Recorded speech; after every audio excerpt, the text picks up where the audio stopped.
Welcome to Impact OC, the only program showcasing the people and organizations shaping Orange County. With your host, Don Camber. Hello, live from the OC Talk Radio studios at UCI's Beal Applied Innovation Center. I'm OC Talk Radio Public Affairs Director Don Camber with another great guest positively impacting our community. Today I welcome FarmHouse Rescue President and Founder Danielle Judd. The organization's mission is to save the lives of animals to restore purpose and hope to humanity. Thank you, Danielle, for being on Impact OC. Oh, well, thank you so much for having me, Dawn. This is so fun to be here. Danielle, please explain your life-threatening experience that led you to start FarmHouse Rescue. Sure, we all need to open with that. I love that. So actually, around 6 years ago, I was pregnant and I had bacterial meningitis, and I didn't know that. I went in to the ER with just a horrible headache, and they were going to discharge me, but instead this incredible doctor stopped and said, hey, can we, do a lumbar puncture? And he did, and immediately I was put in the ICU, and I was in a dream state, and throughout that, I was in the hospital for around 60 days. Over 60 days, I had organ failure, severe pneumonia, and of course, was around 6 months pregnant. So a labor and delivery doesn't want you because you're sick, and the ER and the ICU doesn't want you because you're pregnant. So you're stuck in this limbo. But throughout that and having your organs fail and ready to die, you start to reevaluate your life choices, and you start to think about, like, what have I done to this world? Like, what have I given back? How have I made this world better? I'm going out. And yes, I've been successful in my career. I've done things just to build myself up. But what am I leaving? What's my legacy? How did I make an impact on this world? And was I really a good person? So how did you start the organization? How did that experience have you start the organization? So right after, I already suffered from depression. So I forgot who my husband was. I forgot my children. I was diagnosed with early onset dementia. I had seizures and obviously vision issues, lost the hearing in the right side of my ear. And I used to be a classical pianist, a painter, a famous designer, so many different things, but I forgot I forgot how to read music, forgot all these things I worked so hard that made me, but wasn't really who I was, but it defines you as a person.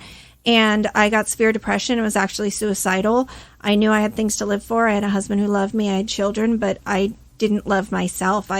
I just felt lost and felt like I'm not supposed to be here anymore. And my husband said, well, when was a time that made you happy? And I remembered I loved animals. And as a kid, I loved horses. And I'm like, well, I love horses. And he's like, oh, okay, not what I expected. And so I immediately just tried to find a place that I could just find a horse. And I did. And I rescued an off-the-track racehorse. And this horse was rescuing me. And I just thought, if I could do this for me, I can do this for so many other people. And I immediately started rescuing animals. And then we needed a home for him. And I told my husband that we need a farm. And he's like, that's going to be difficult. And so we made it happen. And we moved to this incredible place that was not beautiful when we started, but it's turned into this incredible sanctuary, and we've rescued hundreds of animals and have currently 70 animals on the place. And while we were there, we had people with disabilities, people with depression come and volunteer there. And I always say we're the farm that grows purpose, but I knew there was a bigger meaning behind it. And I remember when I was in the hospital, I needed something to distract myself, and I needed something else. So I decided to do something that no one's ever done before and live wire the entire farm and have cameras set up so children who are in hospital receiving chemo and sick, they tune into the cameras 24/7. They get to watch all these animals and interact with them. And then I thought, well, we need to take it a step further. We need to give them hope and something more of a connection to them, because we can't bring these farm animals to the hospitals. And that's when we started our Smile Boxes, which are boxes with gifts and different toys in there. Everything in there has a purpose. We have fidget toys, so right when they open, they're beginning their chemo treatment. It's given right at their chemo chair. A little farm plushie, a great beach ball that they love to play with, because that's one of the toys that you can have because you can wipe it down. Ring pop, because you can only you can't eat, but you can suck on something. You have art projects in there, straws for their drink, some other stuff, and it's just really fun. And then it starts their pen pal journey with the animals, and it starts with a letter from the horse that actually saved me, Lovey, telling them a little bit about herself and asking her questions. And if you remember pen pals from school, we're just kind of bringing that back, and the kids write letters to the animals and the animals write back, and hopefully they get better and they come and they visit for, I guess, the FAR program. And if they don't get better, then they come for End of Life Wishes, which is a day dedicated to them with up to 20 people, where they get to interact with the farm animals, have a day of just forgetting about what's going on and just making memories, which is what you need at that time. So, where did you get the farm animals? So farm animals come from different areas. I mean, we took our address off of the website because people were just literally dumping them, which really is not fun. And it's different situations. There's neglect, there's rescues, because as an animal rescue, it's so hard. We get emails daily to ask to take in people's farm animals, whether people thought, oh, I think it'd be fun to have chickens, and they realize that's not really that fun, or we're not zoned for that, or, oh, pigs look cute, this is a mini pig, and those don't actually exist. And you can't have that. So a lot of people just not doing the research and just thinking it's a good idea and then making it someone else's problem is eventually what happens to a lot of farm animals. But they'll just, I mean, we have so many different instances, people that, you know, the animals are naughty, like the horse killed a couple of people, or actually one person, and injured badly another person, and was being sent to slaughtered because it was naughty, and we were giving him a second chance. And there's so many different instances. Our chickens from fires. We had one pig that was found in a dumpster, goats from a goat milk soap. When we started our soap company, I started with goat milk, and I was going to the place where we got the goat milk from, and I was like, oh, you guys had a new, you know, kids, which is goat babies. And they're like, yeah. And I'm like, these guys are cute. And they're like, oh, yeah, we're going to kill those. And I'm like, what? And I found out that they kill the boys because they don't need the boys. So, you know, so I rescued all of those. I had 7 boy goats in my car at that moment, and then changed our soaps to not goat milk because I'm like, I can't do this. And it's just different situations. A cow that came from a drop calf, and he was just left on a field to die, and he had pneumonia, and this family took him in and kept him in the garage, and realized, I can't keep a cow in my garage. I'm like, probably not a good idea. So it's just so many different places, so many different things. Describe the relationship between you and your horse. Oh gosh, I love my horse. I mean, the horse, our horse, it's so interesting because this horse rescued me, Lovey rescued me, but I feel like all of these animals rescued me, and it's just, they don't judge you. And it's just, people say, oh, I love riding horses. And I haven't ridden any of the horses for around 2 years, mostly because I'm working so hard, because starting this nonprofit was not something that I went out to seek to start a nonprofit or knew what exactly that was. And now I see what it is, and I'm rising to the occasion, obviously. But it takes up so much of your time to make an organization successful, because nonprofits are essentially a business. But the animals, it's a nonstop work, 24/7 of just work. And these animals, they save me every day. I mean, George Hamilton III is a pig that I love so much. And he just brings a smile to my face. He just has this amazing personality. Lovey, who's still there on the property, I go up to her all the time, and sometimes I just talk to her, and you know, she doesn't talk back that much, but she has an attitude sometimes. She's only nice around 2 days out of the month, which is really fun. That's why we respond really well together, because I'm like, yeah, not many people are going to like you. I'll take you. I kind of take the misfit animals that nobody wants. Describe the people you serve. Gosh, between the volunteers and the children, there's so many different people that we serve. We have adults with special needs that come in that really find purpose through the farm, that find that they have something more to give, and they have a reason to get up each morning, and they're so capable, and it's amazing to see how capable they are and how they grow. We have volunteers that come with mental health issues. I would say if you're a volunteer here, volunteers they're incredible, these people. They dedicate 1 day a week, every week, same day, from 9 to 12. And they are there because these animals all have issues, and they need to have that stability of these people that are going to be there that know 1,600-pound animals can be unpredictable.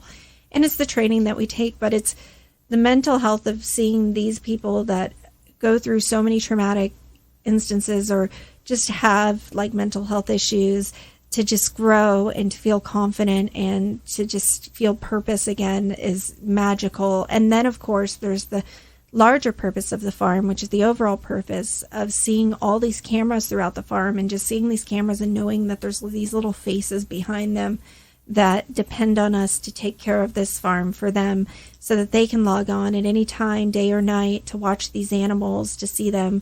Sometimes we'll do reading in the chicken coop. We do goat dress up to spice it up, but it's all the behind the scenes of these volunteers that are working tirelessly to keep this farm, because farms are not pretty to begin with, but making sure the poop's always picked up, making sure that, it's nice. And it's just we serve such a bigger purpose, not just the animals, but these children. And we're all working together just to, make this better for them and to give them some sort of hope. So the people who see it from a distance, where are they seeing it from?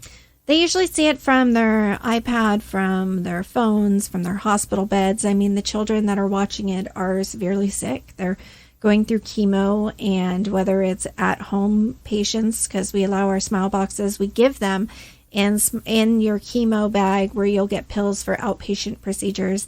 And right when you begin chemo, the box is given right on the chemo chair. And right when they open the box, you'll see a login, and they log right in. They can give as much or as little information as they want to, and they get access to the cameras, and they're able to see them and view them at any time.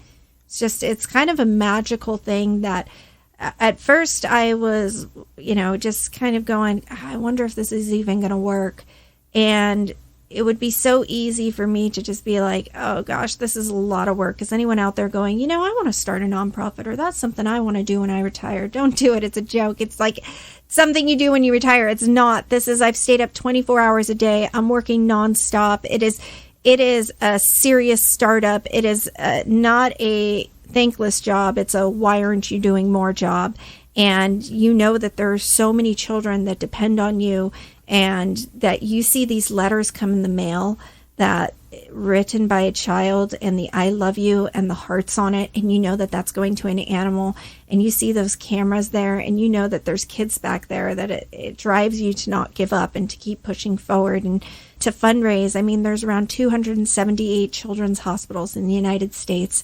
We hope to add 12 more hospitals on for these children. If we just give them access to the smile cameras, that's great, but it's not the connection that they need. They need these smile boxes, and we give $50 a month to the hospitals.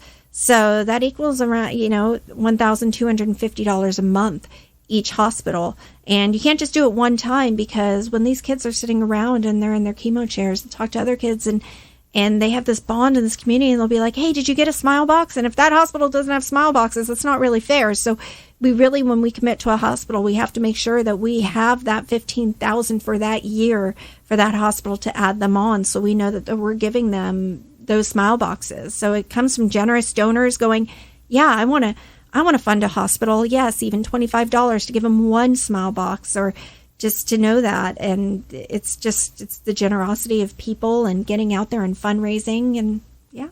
Describe some of the letters that have been written to the animals. Oh man, it's such a tearjerker. It's Dear Lovey, I just want to let you know that I'm a patient at Chalk Hospital. Talking to you makes me feel so much better.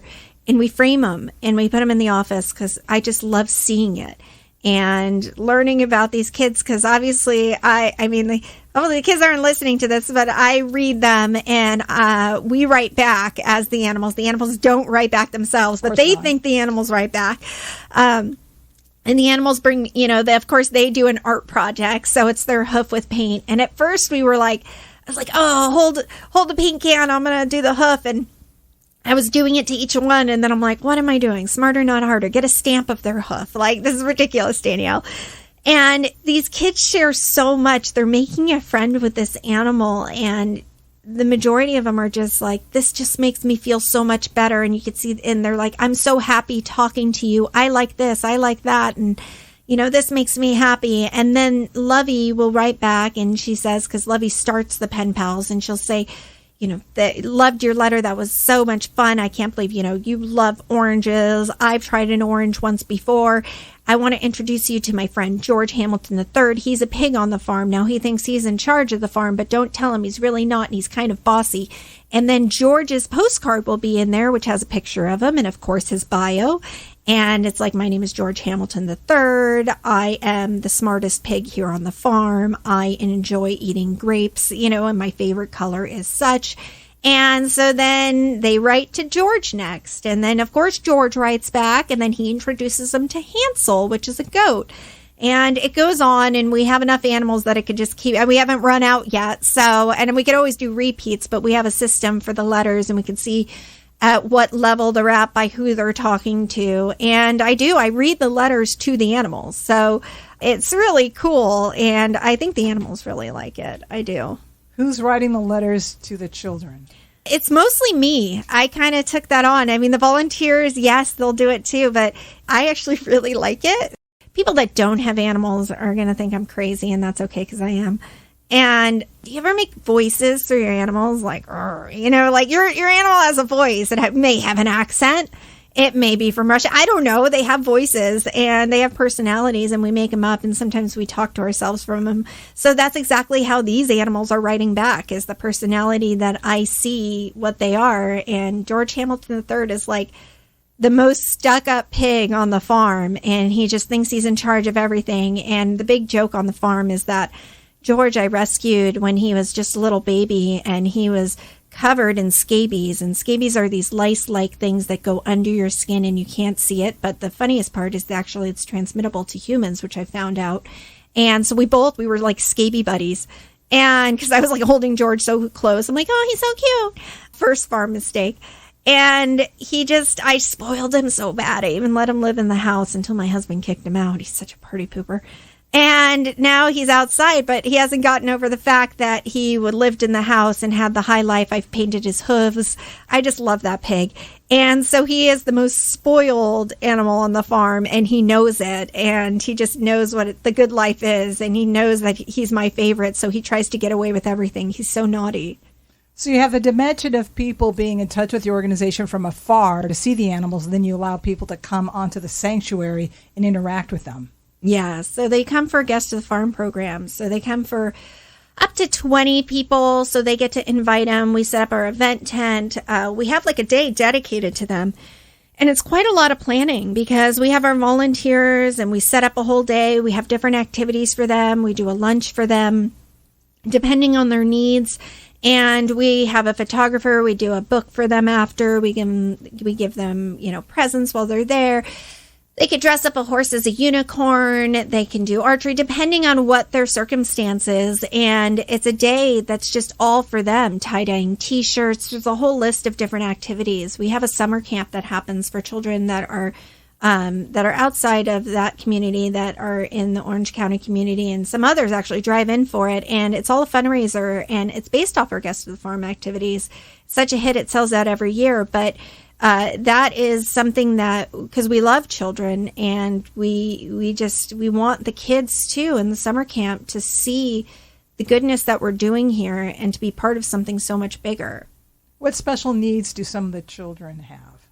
So it's mostly the adults with special needs that we take on. So the adults with special needs range so many different things, between autism and different, there's so many different levels. I'm not like a huge, special needs like person. I don't really know, but there are adults with special needs that come in with either Down syndrome or autism, and there's programs for them. And when I'd see them at the mall and different things, but it was a thing that I just realized that they need a job. They need something that they could build confidence and feel independent. And that's something that the farm provides. And they come with their work coach. Let's say one person will come with their work coach. We do the training just like any other volunteer. We have an individual named Craig, and he started, and he had depression during the pandemic, and he started 1 day a week. And now Craig comes 3 days a week. He's there and he is thriving. His mom used to have so much trouble. He's in his mid-30s. His mom used to have so much trouble just getting him to clip his nails or getting him out of bed.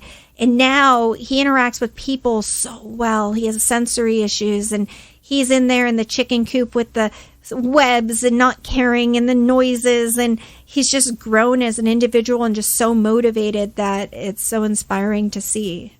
Are you seeing a change in the animals since there's some interaction between humans and animals? Gosh, yes. Our animals are so needy.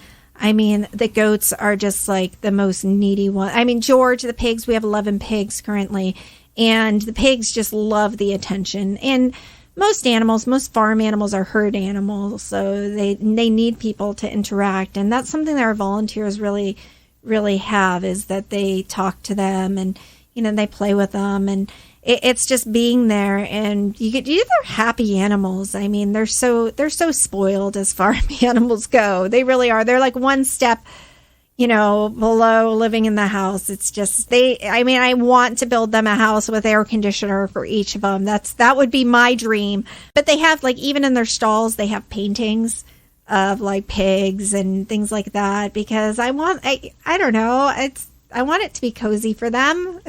When you started the organization, did you envision it would do so many things? No, I actually had no idea what I was starting. I just went into it just thinking I was rescuing this horse, and that was my good person moment. But, God, or whoever you want to believe in is the ultimate person, had other plans for me. I really just think that it was just kind of something that I was meant to do. This is why I'm here on this earth. This is the reason I'm here living, is to do this, because there's a purpose that I'm not dead right now. I should be. I mean, I had so many reasons that I should be, and nurses don't know, doctors don't know, and I didn't even know. I was even questioning it myself why I'm not dead, and this was the reason, and I see it, and I'm just here to help as much as I can, and just try and get it as successful as possible, and just try and make a legacy so that we can keep it going. How can people help you?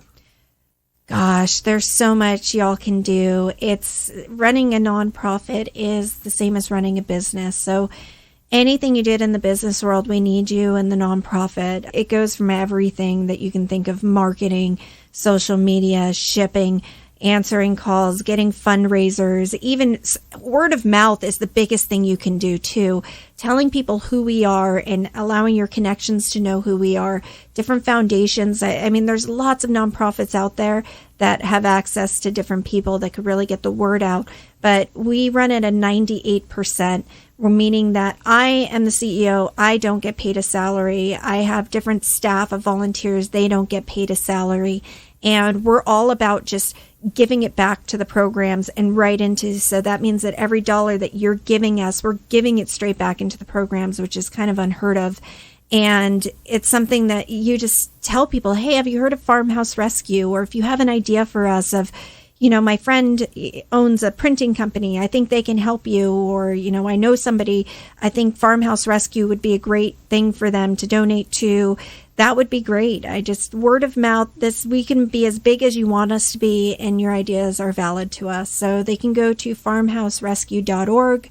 They can reach out to us. It says contact us, and any donation, no matter how big or how little it is, we do a happy dance, and we see you, and we read your name out loud, and just know that that is something that we celebrate, and we thank you, and we appreciate it. So just know that we need your help, no matter how big or how little. Thank you, FarmHouse Rescue President and Founder Danielle Judd, for being on Impact OC. And I thank everyone for tuning in. I'm OC Talk Radio Public Affairs Director Dawn Camber. Have an impactful day.